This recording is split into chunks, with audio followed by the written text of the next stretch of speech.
Welcome back to another match review on the channel, and welcome back to another match review where I am discussing how Wrexham AFC have gained another valuable 3 points. So if you don't already, Wrexham did beat Gillingham at home 2-0 today at the Racecourse Ground in what some could say might have been a bogey match, some could say it might have been a tough match, but in all honesty, I think we really did dominate today's game. But yeah, it was a very good performance considering we had some of our key players missing, Moleni, McLean. But before we get into the match review, you've smashed the support on the videos recently. So if you haven't subscribed already, get down there and click the red subscribe button. We're on the road to 20k. The goal is to hit 20,000 subscribers before the end of 2023. So that is the goal. Make sure to get down there, click the subscribe button for all the best Wrexham AFC content. I've got a list of videos in this pad in front of me that I'm going to be producing over the next couple of months. So you do not want to miss it. Get down there, subscribe now. We did really well, and I think it's fair to say we played really well today. And yeah, we're going to be talking about the record crowd. We did break our record league crowd.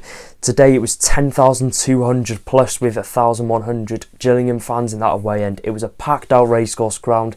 Usually the seats behind us aren't available because obviously when the scoreboard did get lowered, it restricted the view from the seats, but there were even people packed in the seats behind us. So they all wanted to be packed inside the Racecourse Ground for today, and they saw a very, very good performance. So yeah, 10,200 plus. It was a record crowd, and obviously they had the fly pass as well before the game. Couldn't see that because of the scoreboard, but I'm sure there'll be videos on Twitter. But yeah, it was an incredible minute silence. Very, very well respected by both sets of fans, and it was impeccably served by both sets of supporters. And of course, when the lineups did come out, we saw the return of Aaron Hayden and Anthony Ford. Obviously, Hayden's been suffering with an injury the last couple of weeks. He returned, had a good game, but Anthony Ford I want to touch on. Brilliant, absolutely brilliant, and it is a shame because Ryan Barnett is absolutely incredible, our main choice right back. Ryan Barnett offers a lot defensively and attackingly, but I thought Anthony Ford was incredible today. Some of the balls he did down the line were incredible. He looked stable defensively and obviously could help out attacking. His crossing was incredible. So you know, with this time that Barnett is out injured, we have got Anthony Ford there. He's great at crossing. His defensive and his attacking work is similar to Ryan Barnett, so I don't think we'll have any issue in our right back spot. And if Anthony Ford can stay fit, I think him and Ryan Barnett are going to really battle it out to see who is our first choice right back. Ford has that experience when it comes to defensive work, so it's a bit of a sticky situation because Anthony Ford is an incredible right back, but we've got Ryan Barnett who is incredibly good as well. So yeah, it will be interesting. But today I thought Anthony Ford played really well. His first game back, really, really well. In contention for man of the match in my opinion. Very solid performance, and we're going to be talking about 57 seconds in, Ole Palmer got the first goal of the game. 57 seconds, one of our fastest goals we've scored under the takeover. It was all a bit of a scramble in the box. We started off really well. I think we got a foothold on the ball in the first 30 seconds or so, and we did some really neat passing, and then it caused a massive bit of mayhem in the box, and Ole Palmer stabbed it home. A great start to the game, and I think that really turned the trajectory of the game. Obviously, I think Gillingham were going to come into this with a new manager bounce, and I thought they were going to play a lot better than they did. Obviously, with the new manager, I thought they'd have tried some new things. They had some real good quality on the pitch, but they never got going after that first goal. They had a period in the second half where they dominated possession, but they just didn't make chances. They didn't create any chances. They had quality on the pitch to do that, but they just didn't seem to create anything. I don't know if that's a mixture of maybe us playing really well defensively or them having an off game, but despite the quality they do have in their squad, I genuinely do think that they're massively underperforming. I don't think that's hard to spot at the moment at Gillingham because obviously everyone was tipping them to do well. They've got some championship quality players, Macaulay Bond, Johnny Williams. Okay, he's not been playing in the Championship recently, but he could easily be playing League One, higher end League One.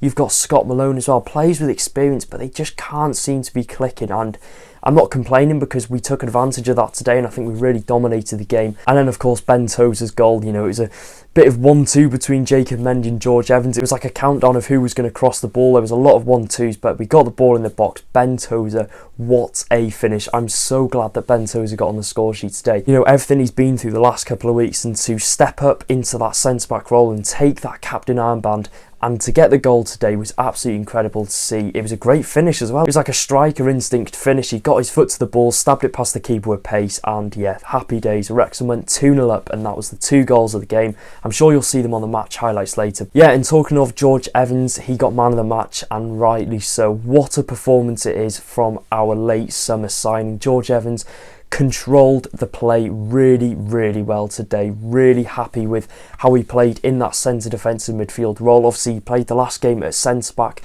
I don't think he's a centre-back. I think he's definitely better when he is playing in that centre defensive midfield role. He can get the ball from one side to the other. He can drive forward with the ball. He can, obviously, like I said, he can find that ball that will kickstart an attack, and most importantly, adds that stability to our back three. I think he had a really good game, and I think he will be very good come the running of the end of the season. His experience will show. He will be a very key player for us in that centre defensive midfield role. And yeah, like I said, I think he was man of the match today. But honourable mentions as well to Tom O'Connor, who I think played really well today. I don't think I saw him put a foot wrong. I think he's good. I think he's definitely growing into that left centre-back role. Obviously, he was a CDM when we first signed him, played the vast majority of games in that centre defensive midfield role. Since being asked upon to slot into that left centre-back role, he's obviously grown into the position. Whether he still plays there when we've got all our defenders fully fit is another question, but today he had a really solid game alongside Elliot Lee and Ole Palmer. Lee, he had a quiet-ish first half, but second half,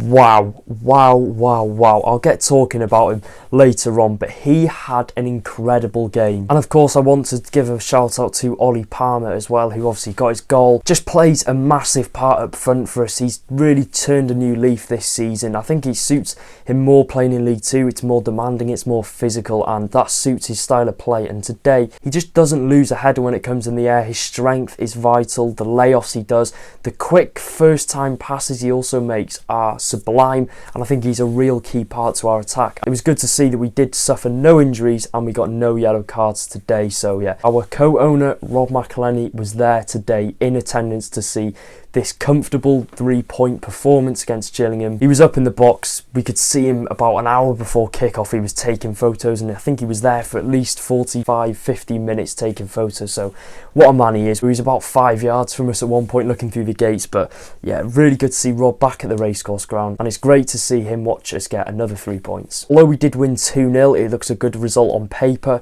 It could have easily been 3 or 4. The amount of chances we were creating, but there was just no one to finish them off. And this is where I think Paul Moleni would have had an absolute field day today against these. I think it would have been 3 or 4-0 if he was on the pitch. We're talking after the game, it's not whether we win 3, 4, 5-0. It's just getting the 3 points. It doesn't matter if we have an off game but still win. As long as we pick up these 3 points, we'll look back on these come the end of the season and think, we didn't play well there, but we got the 3 points, and that is what has got us over the line into League One. That's what we'll hopefully be saying anyway. But today, comfortable performance. We've got a big one coming up against Accrington Stanley, who I think are sat either in the playoffs or just outside, so we're going to have to be on our A game for that. Watch out for the match review after the game for that one. But yeah, plenty of chances today. Could have been 3 or 4-0, but we got the 3 points, which is all that matters. Yeah, and I just want to touch upon our opponents today. Gillingham, like I've said, they have a new manager, Stephen Clements. 10 days ago he was appointed. This was his first league game. Obviously, when you've got a new manager, you know, you usually have that new manager bounce, but today Gillingham were far from doing that. They look mediocre at best. They did look mediocre at best. They had a couple of spells in the second half, good possession play from them. To be fair, they had a couple of decent combinations of passes, but they don't win you games. Yeah, and I thought Gillingham were far from the best they could have played this season, and I think it was weird in the first place that they did sack Neil Harris. You know, I thought he had some good recruitment in the summer, bringing a couple of players in, but you know, they sacked him very, very soon into the season. Their season is yet to really kick-start, and I think once they do kick-start, and whether it be under their new manager Clements or not, I don't know. Like I've got on my notes here, they were poor. There was no new manager bounce today, and the only good thing in their team is Johnny Esther. Johnny Williams, the Welsh wizard, was incredible today. I thought he was really, really good, and you know, a player I've always wanted to see in a Wrexham shirt post-takeover, and it's not a signing that is definitely impossible. You know, if Gillingham have managed to sign him from Swindon, then I think Wrexham could have easily gone in for him. But yeah, today his turn of speed was excellent. I think on the ball, you can see why he's played at the higher levels. You can see why he's played for Wales multiple times in the past, and I think he was their only good player going forward. He tried to create chances. There was just no one on the end of him, and I can imagine in this Wrexham team, Johnny Williams, Paul Mullin threading in balls through. You know, I don't think he'd do half as good as a job that Elliot Lee does, but still, I think Johnny Williams was good today, and yeah, a very good player and well respected by Wrexham fans. They gave him a standing ovation when he did come off, because obviously we know what he's done for Wales. A lot of the Wrexham fans there were Welsh, so a standing ovation was definitely deserved for Johnny Williams. Another player that I thought wasn't so good was Macaulay Bonne. Now, the Wrexham fans that have been supporting us for a while will obviously know Macaulay Bonne haunted us in that 18-19 season when he was playing for Leyton Orient. Him and Josh Koroma, what a duo that was. But yeah, Macaulay Bonne in that 18-19 season, incredible. Got his move to the higher leagues, has come back to Gillingham. You know, you expect him to have an impact on a game like this in Wrexham. It's a big game. He was quiet. Our defence just really did well against him. They didn't give him a sniff. I don't think he had a shot in the whole game as a striker. He didn't really do much against us, which I think is good because we know the quality Macaulay Bonne has got. And yeah, that leads me on. Arthur really didn't have a shot. I think he had one shot to save in the whole game. So a fairly routine game for Arthur Okonkwo. And yeah, overall, I would say match rating out of 5, 4 out of 5. I think as a Wrexham fan, 5 out of 5. If you're going there for a neutral game, you know, there wasn't as much drama as you usually see in a Wrexham game, but we were in cruise control for the whole game. There was no reason that we had to go all helter-skelter and get as many goals as we can. We were in cruise control for the majority of the 90 minutes played at the Racecourse Ground, which obviously got us the win. And we're going to be looking onto the league table. A huge result to our promotion rivals Notts County today, as they played a fellow promotion rival, Crewe Alexander, and Crewe won 1-0 thanks to a 98th minute penalty. Notts County fans have gone into meltdown on Twitter because the officiating didn't look great in that game. We've learned as well that the officials aren't great in this league, but what I will say is it's a blatant handball. It's a penalty all day long in that game, but it's just the fact that the referee has to take that long and the linesman has to take that long to give the penalty. But you know, I see Notts County fans saying that they're a disgrace and whatnot. I'm sure they previously did stuff in the game, but if it's a penalty, you're going to go back to it. You're not going to think, oh, I'm too late now, I can't go back to it. You're going to go back to it. So fair enough on the referee. It was the right decision and it's a big result. It is a big result for the title race in League 2 and obviously the promotion race. I think Notts dropped down to 5th, Crewe in 4th, Wrexham obviously in 2nd. Stockport County came from behind to beat Swindon Town away 4-2 to go 5 clear at the top. So they sit top on 38.